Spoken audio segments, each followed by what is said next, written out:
क्या कश्मीरी पंडित्स को जम्मू कश्मीर में वोट बैंक के लिए इस्तेमाल किया जाता है?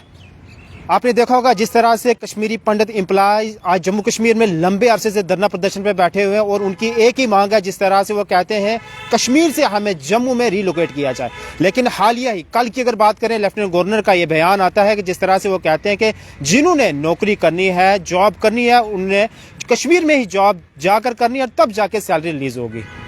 इसी विषय पे हमारे साथ खास बातचीत करने के लिए मौजूद है ऋषि किल्लम जी, जो कि एनवाईसी के जनरल सेक्रेटरी है। इनसे जानने की कोशिश करेंगे। सर, सबसे पहले तो स्वागत, बहुत शुक्रिया वक्त देने के लिए। बहुत बहुत धन्यवाद। क्या कहना चाहेंगे जिस तरह से कल एक हालिया में बयान आता है लेफ्टिनेंट गवर्नर साहब का, आप उस बयान को किस तरह से देखते हैं? देखिए, बड़े अफसोस की बात है, खासकर हमारे कश्मीरी पंडित समाज जिनकी फीलिंग्स कहीं ना कहीं जुड़ी थी कि भाजपा हमारे लिए कुछ करेगी, क्योंकि उन्होंने बढ़ चढ़ के हिस्सा लिया जब वोट्स में बाइकआउट भी हुआ। लेकिन कश्मीरी पंडित ने कैंपों में रह के बुजुर्ग लोगों ने वोट डाले, क्योंकि उनको लगा नहीं हमारे लिए कुछ अच्छे दिन आएंगे, क्योंकि उन्होंने नरेंद्र मोदी जी के वर्ड्स पे विश्वास किया। लेकिन ये बड़े अफसोस की बात है, हमारे ही कश्मीरी पंडित समाज के कुछ जो भाजपा में नेता है, उन्होंने हमें मिसगाइड किया।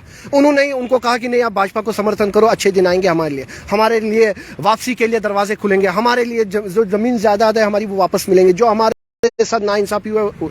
लेकिन आज के डेट में कश्मीरी पंडित का कैश रिलीफ का मसला देखिए, क्वार्टर्स का मसला देखिए, आप उनका रिलीफ का मसला देखिए, आप हेल्थ सेक्टर देखिए। कश्मीरी पंडित समाज को कहीं ना कहीं दबाया है, कहीं ना कहीं कश्मीरी पंडित समाज जो है आज भी वैसे ही पिछड़ी जाति की तरह है। मुझे बताइए, 1990 से आज तक कश्मीरी पंडित के लिए सिर्फ क्या नया हुआ? मुझे बताइए, जो ये आज जगती में क्वार्टर्स है, जो ये कुछ भी है, या हमारे डॉक्टर मनमोहन सिंह जी के टाइम पे नरेंद्र मोदी जी ने ऐसा क्या किया कश्मीरी पंडित के लिए? सर, उस पर आएंगे बाद में, लेकिन जिस तरह से आपको स्टार्टिंग ही बता रहा हूँ, वैसे ही हमारे कश्मीरी पीएम पैकेज के जो एम्प्लॉइज थे, जब वहाँ पर कमेटी भी फ्रेम होती है सर, लेकिन कल ये कहा जाता है वहाँ आके ड्यूटी करें तब जाके सैलरी रिलीज होगी। वही मैं आपको बता रहा हूँ, भाजपा जो हमारे एम्प्लॉइज है, मुझे बताइए, इनका स्लोगन है बेटी बचाओ बेटी पढ़ाओ। हमारे जो एम्प्लॉइज है उनमें कितनी महिला है, कितनी बच्चियां है, मुझे बताइए, उनकी कंडीशन जब वो वहाँ जाएंगे जिम्मेदारी कौन लेगा?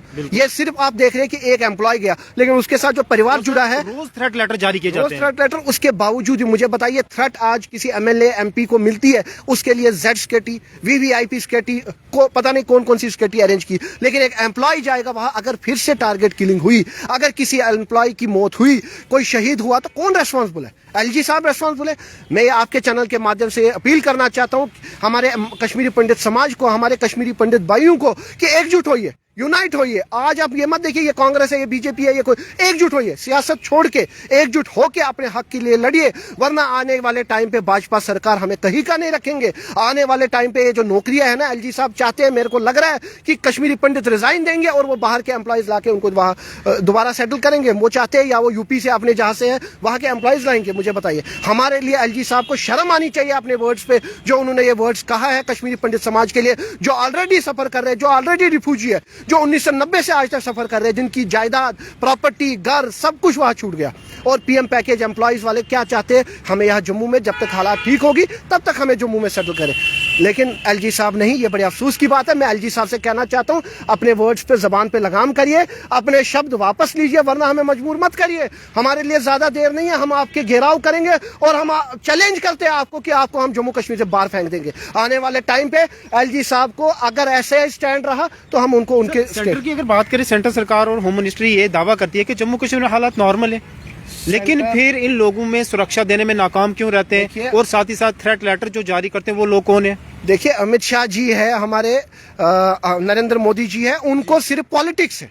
उनको ये है कि हमें कौन सा स्टेट जीतना है, उनको हार जीत की पड़ी है, उनको युवाओं की नहीं है। उनको कश्मीरी पंडित का क्या है, कश्मीरी पंडित का दर्द तो उनको तब नजर आता है जब वो जम्मू आके भाषण देते हैं वोट बैंक के लिए, तब उनके जम्मू का डोगरा याद आता है, जब उनको जम्मू में आके रैली करनी है, तब उनको कश्मीर में कश्मीर वाला यूथ याद आता है, जब उनको कश्मीर में वोट बैंक चाहिए। लेकिन आने वाले टाइम पे कश्मीर के नौजवान, जम्मू के डोगरे, कश्मीरी पंडित सब एकजुट होकर इनको करारा जवाब देंगे। आज आप देखिए कि भाजपा ने हमारे साथ क्या क्या विश्वासघात किया है। नौकरियां देंगे, अच्छे दिन आएंगे, काला धन वापस लाएंगे, बहुत कुछ कहा। महिलाओं के लिए सुरक्षा क्या है? जम्मू कश्मीर में आप क्राइम बढ़ रहा है दिन ब दिन। जम्मू कश्मीर की कंडीशन देखिए आप, जो आ रहा है बाहर के देखिए कितना ड्रग्स में मुवल्लिस हो गया, की तरफ जा रहा है, पंजाब को पीछे छोड़ गया जम्मू कश्मीर से, आतंकवाद की तरफ जा रहा है, ड्रग्स की तरफ जा रहा है। मुझे बताइए, जिन लोगों ने लोन, एजुकेशन लोन पढ़ाई के लिए लिया, आज बर्डन है, उनको बैंक प्रेशर कर रहा है कि पैसा वापस करो, जॉब है नहीं। वो कहाँ से देगा? वो सुसाइड नहीं करेगा, वो ड्रग्स की तरफ नहीं जाएगा, कहाँ जाएगा? घर की कंडीशन देखिए आप उनकी। आप कैंप चले जाइए कश्मीरी पंडितों के उधर, उनकी हालत देखिए। इन्होंने मजाक बना रखा है, भाजपा ने मजाक बना रखा है। इन्होंने अपने घर भरे, इन्होंने अपनी प्रॉपर्टी बनाई, अपने बंगले बनाए। आज का है रविंद्र रैना जो बड़ा वो कहते हैं हम कश्मीरी पंडित के साथ है। नाच गाने के लिए टाइम है, हर चीज के लिए टाइम है, लेकिन कश्मीरी पंडित का दर्द सुनने के लिए टाइम नहीं है।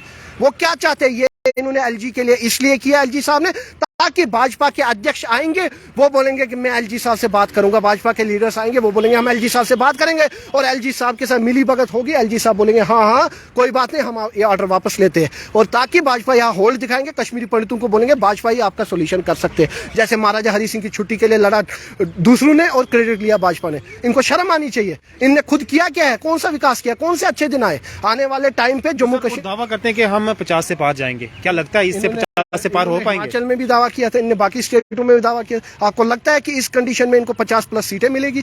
आपको लगता है हाँ, अगर बेईमानी करेंगे, अगर अपनी जो इनकी फितरत है उस पर आएंगे तो जाहिर सी बात है। वरना मुझे बताइए, आप भाजपा के 25 विधायक देखिए, उनने डेवलपमेंट क्या की है?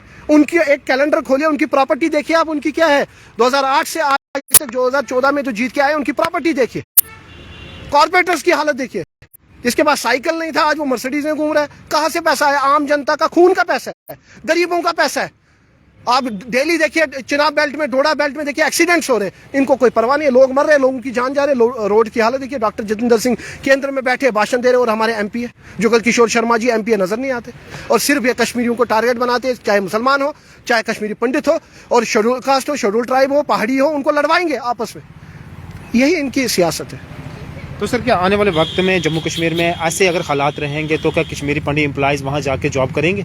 बिल्कुल नहीं, ना जाना चाहिए। मैं उन एम्प्लॉय से भी कहना चाहता हूँ, हमारी इज्जत हमें प्यारी है, हमारी माता बहनों की इज्जत हमें प्यारी, हमारी सुरक्षा हमें प्यारी है। हमें ये नहीं है आप हमें ये यूज करोगे कि चलो जो फरमान निकालोगे। एलजी साहब को मैं फिर से आपकी चैनल के माध्यम से बोलना चाहता हूँ, अपनी जुबान पे लगाम दे और अपने वर्ड्स वापस ले। चलिए सर, बहुत बहुत शुक्रिया। हमारे साथ बातचीत करने के लिए मौजूद थे ऋषि किल्लम जी। जिस तरह से साफ तौर पर इनका यह कहना है कि कश्मीरी पंडित एम्प्लॉइज़ की अगर बात करें तो जम्मू कश्मीर की सरकार और एलजी प्रशासन से ये गुहार लगाते हैं कि जम्मू कश्मीर में कश्मीरी पंडित एम्प्लॉइज़ को जल्द से जल्द कश्मीर से रिलोकेट करके जम्मू में लोकेट किया जाए। और आने वाले वक्त में जिस तरह से भाजपा की अगर बात करें तो बड़े बड़े दावे और वादे करती है 50 से पार। अगर ऐसे ही हालात रहेंगे जम्मू कश्मीर में तो भाजपा 5 भी पार नहीं कर पाएगी। अब आने वाले वक्त में जनता ही फैसला करेगी किस तरह का निर्णय होता है। देखते रहिए जेके खान के साथ, दीजिए इजाजत, धन्यवाद।